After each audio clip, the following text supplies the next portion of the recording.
How's everybody doing? My name is Anthony Brian Logan, and today is Wednesday, July 26, 2017. I have some big news for you today. It's going to have the internet in the uproar. I'm going to see the late night talk show hosts going to a frenzy, the local news going to a frenzy, the national news going to a frenzy. And what I'm talking about is Donald Trump banning transgender Americans from the military. This is going to be a landmark decision, but it's not something that has not happened before. Barack Obama put in a directive that allowed transgenders to serve openly, and it actually was not set to go into full effect until this past month, I think in June. That was under the previous Defense Secretary, Ash Carter.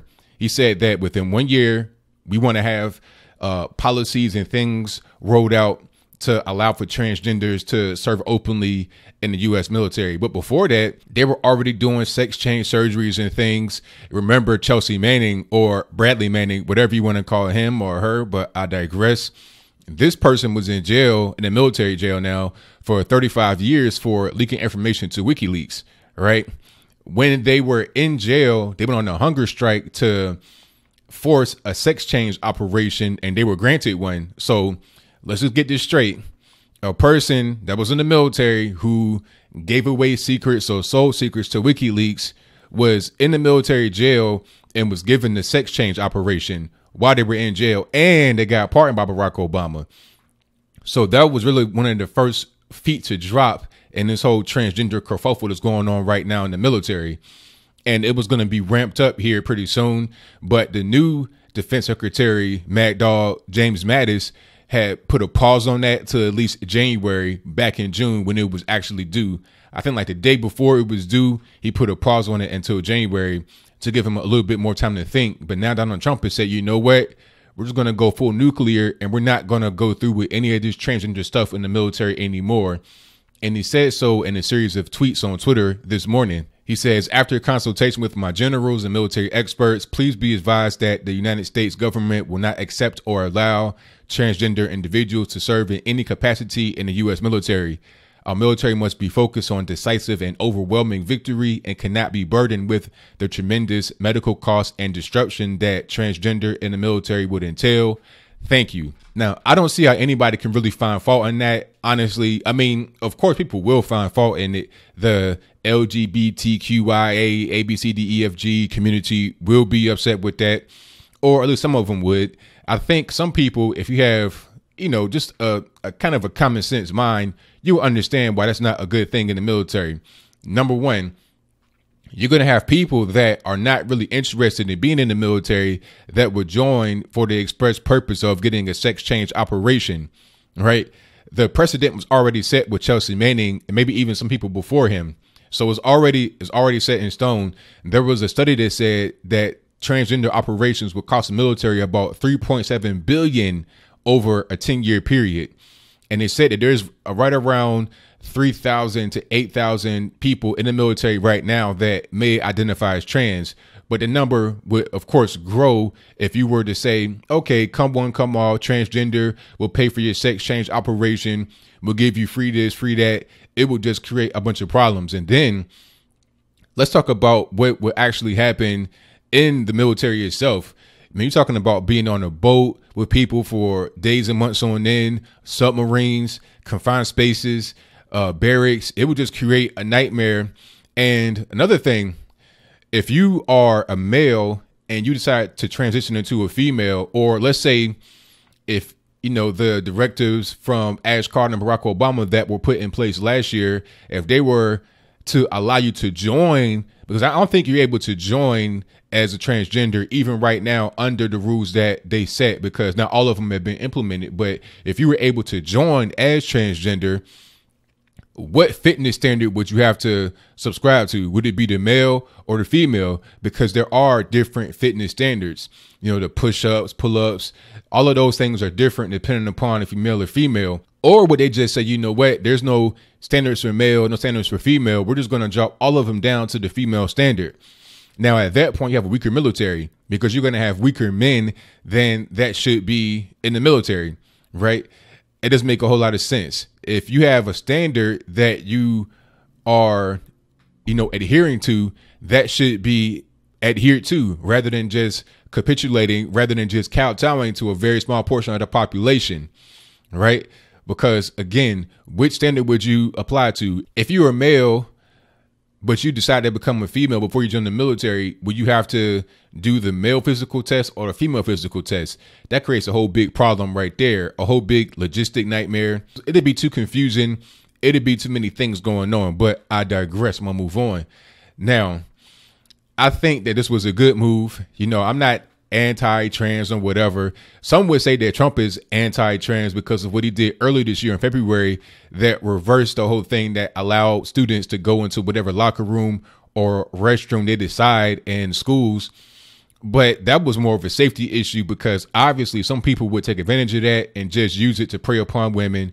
I mean, come on, everybody knows that. It's already happened in Seattle. There was a case where a guy was just dressed just like me and decided to go into women's locker room, and women were like, what are you doing? But the guy's like, hey, this is the law now. You can't judge me. You can't criticize me. You can't, assume my gender. I appear to be male. I'm not dressed as a female, but I identify as a female. So I'm gonna go to the female's restroom. And, I think it was one person that got raped in the restroom already. This is what these kind of rules would cause: too much confusion, too many problems, too many nightmare scenarios. So I think that Trump is doing the right thing here, and it's not about being anti-LGBT or anti-trans or whatever you want to call it. It's about being just having common sense. That's all that it is. It ain't nothing else really to it. I'm not military myself. I'm not a veteran or anything, but I'm a patriotic civilian. I think that the military should be an institution that is upheld, that should be strong, and that should not be weakened by any kind of crazy SJW ideology. There's enough of that in college campuses without bringing it to the military. When you're in college, you kind of free to do whatever you want to a certain extent, as long as you are within the confines of the law. You're able to find yourself. You're able to get education. You're able to build yourself into who you want to be into the future. But in the military, it's not quite like that. When you're on those front lines, there's no time to find yourself. There's no time to think, oh, who do I want to be? I'm not really sure. And one more thing I got to add before I close. I've seen people say that as long as you are of sound body and sound mind, you should be able to be allowed into the military. But my question is this: if you are a male who now thinks that they are female, are you of sound mind? I mean, really, what is it that makes a male decide to become a female? Now, who you like to have sex with, that's something different. I'm talking about you are male, you're born male, but now you think you're female. Is that of sound mind? Look at this guy that was 50 something years old with a wife, 6 kids, and then decided to become a 6-year-old girl and get adopted by parents who have sex with them. Is that person of sound mind? Honestly, can you say that? Can you say that a grown man dressed as almost an infant is of sound mind? Would you allow that person into the military? What would they bring to the military? Really? Obviously, they're not right mentally. Mental disorders are a real thing. Some of them are kind of exaggerated, but a lot of them are real. People walk around you every day that are suffering some kind of mental problem. They should get help for their problem rather than us just pretty much playing along with it, just enjoying whatever they have going on in their own little world that's made up in their mind. You cannot entertain people like that. Give them help. And if you don't want to give them help, for God's sakes, don't put them in the military. Don't put them in a sensitive role, just like you had the guy Bradley Chelsea Manning, who sold secrets or gave away secrets to foreign people, to WikiLeaks or whatever. You can't have people like that in the military. It's a security risk. It causes problems with other people in the military that are not trans. It causes them to try to have to edit themselves. It causes problems with how do you handle them? Where do you house them? Like, do you build special barracks? Do you build special bathrooms? It's too much going on that does not need to be burdened upon a U.S. military. And that's just pretty much what it is. So what do you think? Do you think that people that are transgender should be allowed in the U.S. military to serve openly? Now, if that's your assertion, then please explain to me why. Do you know that if you had a kidney removed, you could not be in the military?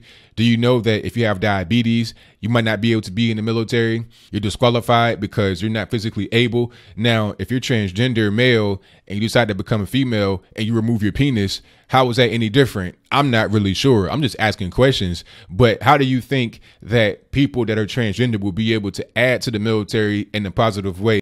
And would it outweigh the negative things? Would the cons outweigh the pros? Would the pros outweigh the cons? You tell me. I'm asking for your opinion.